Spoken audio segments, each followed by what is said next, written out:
युवा संगीत party gram Behta खुर्द आप लोगों को हार्दिक स्वागत व अभिनंदन करती है और तथा आशीर्वाद की कामना चाहती है।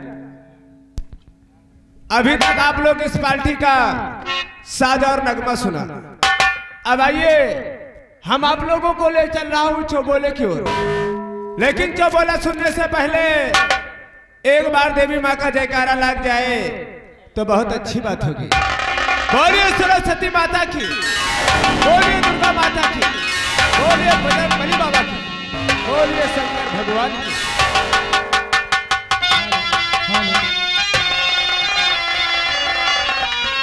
तो देवों में महादेव बड़े, पीरा में हनुमान।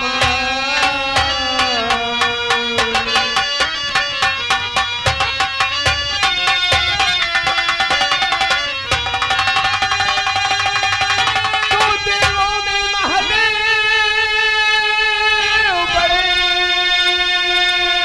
पीरा में हनुमान।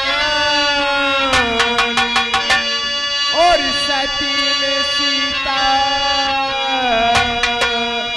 और सती में सीता पार्वती,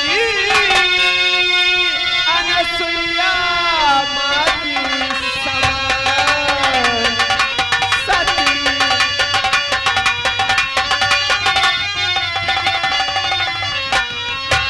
तो अनसुईया माँ की समान भक्ति पहलाल हुए थे नामी।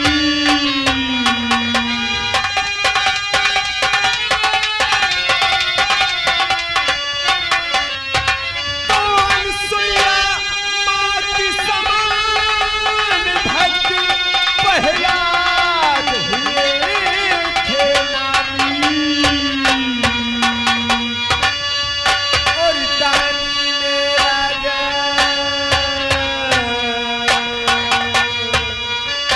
और दानी में राजा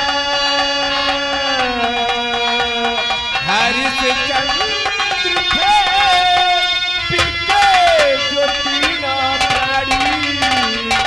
दानी में राजा,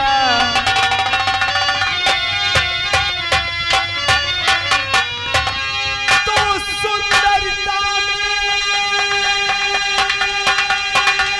रही रहिया गौतम ऋषि की नारी।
तो यकीन हो गया।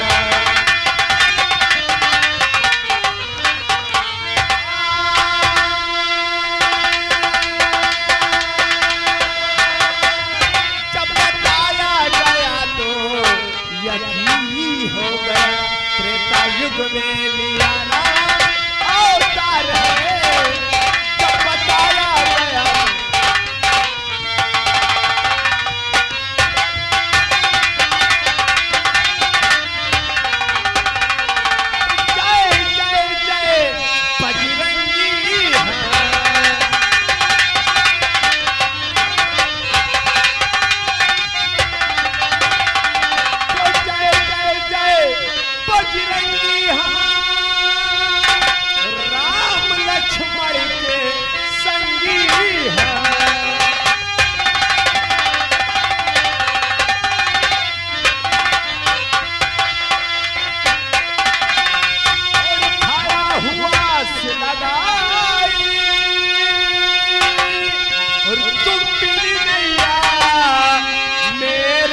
भगवन कौन तो पारी लगाए।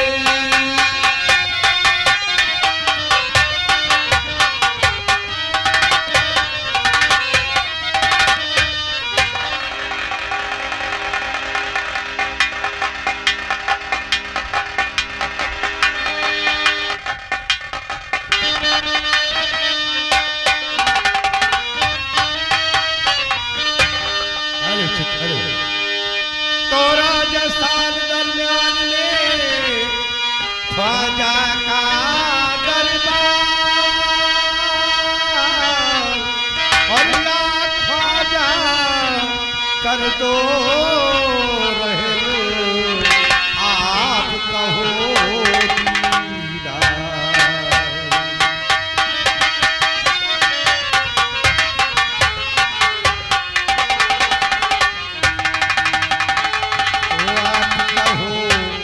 दीदार आपकी देखी सा निराली।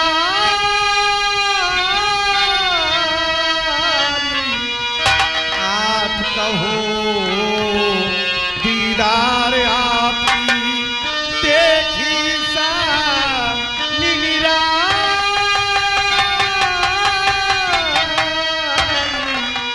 और जगमग जगमग चमके राजा अजब सुनहरी जाली।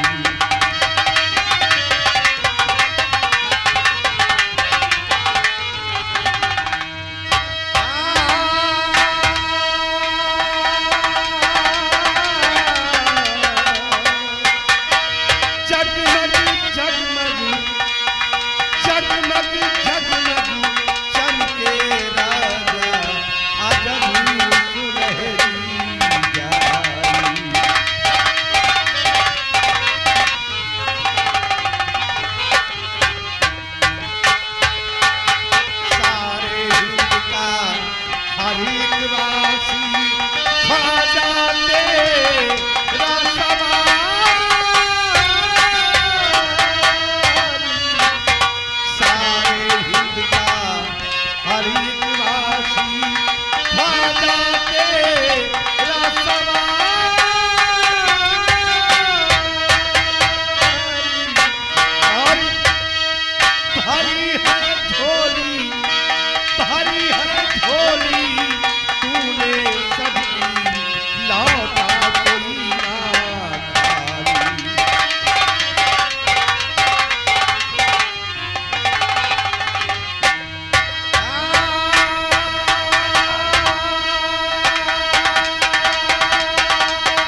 गरीबों के तुम दाता, गरीबों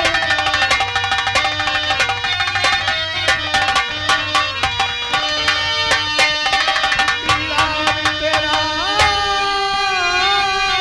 दीवार और तेरे रहमो करम से ख्वाजा बिगड़ी मेरी को बना